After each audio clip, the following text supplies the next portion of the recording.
Chers amis, amoureux du bon français, je vous salue. Je vous salue tous. Bonjour, bonsoir, c'est l'heure du moment auquel vous nous recevez. Aujourd'hui, nous allons parler de ces deux mots que vous voyez sur l'écran. En train de et en train. Comme nous le voyons, ces deux mots sont des homonymes. Ils sont des homonymes parce que à l'oral, ils se prononcent de la même façon, mais à l'écrit, ils s'écrivent différemment. Et c'est là le problème. Le problème, c'est au moment de l'écrit. Je vous invite à observer les exemples suivants. Vous avez quelques exemples qui sont là. Nous sommes en train de manger. L'étudiant est en train de lire ses notes. Les linges lavés sont en train de sécher. La machine est mise en train. La machine est mise en train pour le lavage des linges. Ce garçon travaille avec beaucoup d'entrain. Son ami se mit à l'œuvre sans beaucoup d'entrain. Nous avons là quelques exemples où nous avons ces deux mots. Dans certaines phrases, ils s'écrivent en 2 ou 3 mots. Et dans d'autres phrases, ils s'écrivent en un seul mot. Observez ça très bien.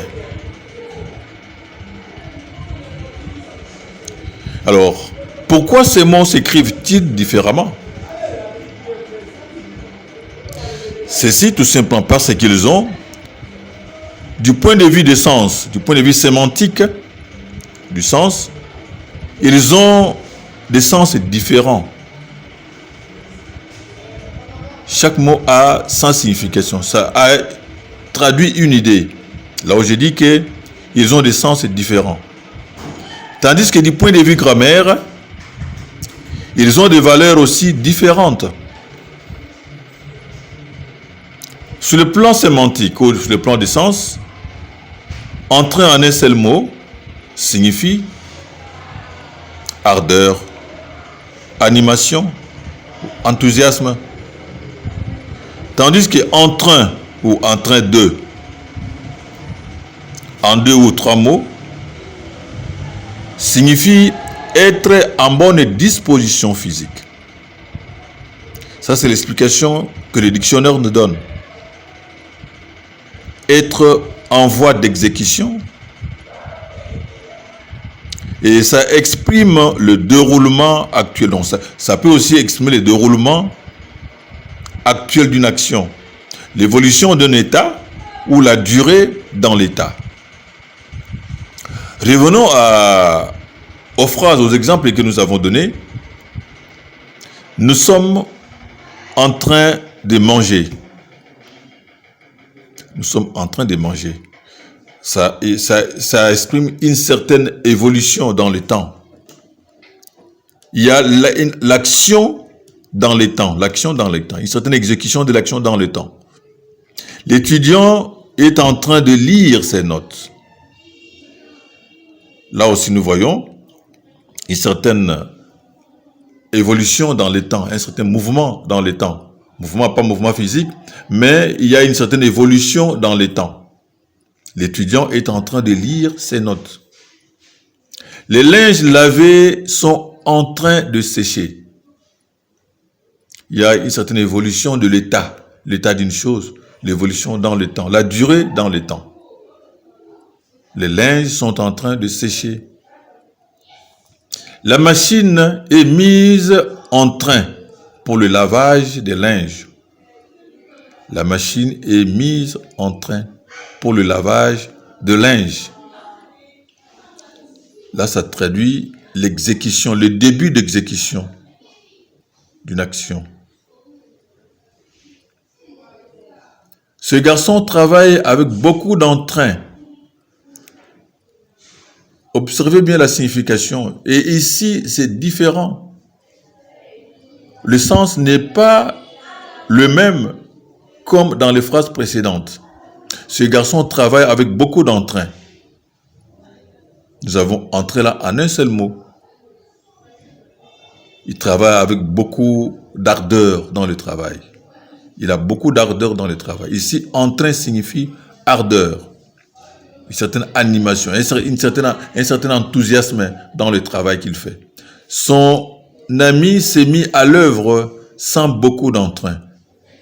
Entrain ici, comme vous le voyez, si vous faites un effort de compréhension de la phrase, entrain signifie, ça peut avoir le sens d'animation. Il travaille et son ami s'est mis à l'œuvre sans beaucoup d'entrain. C'est-à-dire sans beaucoup d'enthousiasme dans le travail, sans beaucoup de zèle dans le travail. Voilà un peu en ce qui est la différence entre, la différence entre ces deux mots, donc sur le plan sémantique, donc du point de vue du sens. Maintenant, du point de vue de grammaire, sur le plan grammatical, entrain, c'est un nom. Entrain en un seul mot, comme vous voyez là. En un seul mot, c'est un nom, ou bien un substantif masculin et toujours invariable. Il a généralement un article devant lui. Il a déjà généralement un article devant lui. Il travaille avec beaucoup d'entrain. Beaucoup d'entrain. Un article ou, disons, une préposition. Il s'écrit en un seul mot. Là, c'est un substantif. Donc, vous devez retenir que entrain en un seul mot, c'est un nom. C'est un nom, il peut avoir donc un article devant lui. Et il est toujours au singulier, masculin singulier. Un entrain. Entrain ou entrain de, en un mot ou en trois mots.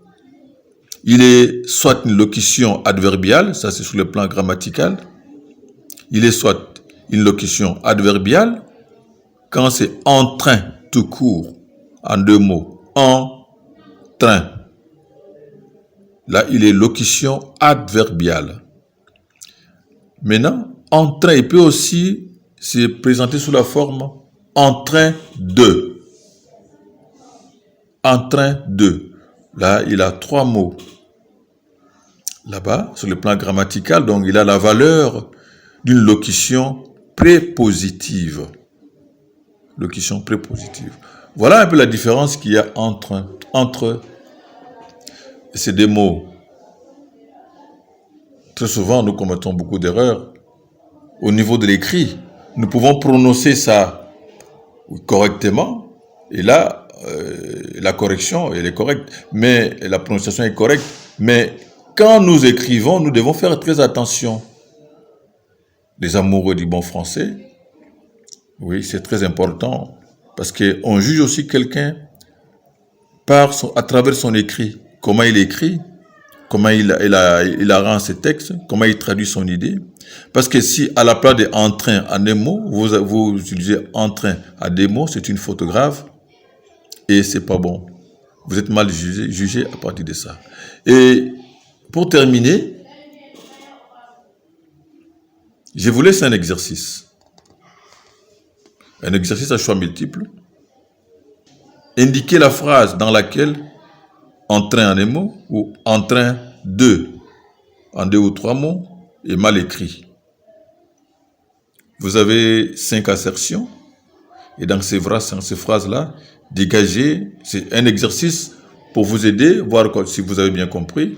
Nous pourrons donner les réponses très prochainement dans notre prochaine leçon. Merci.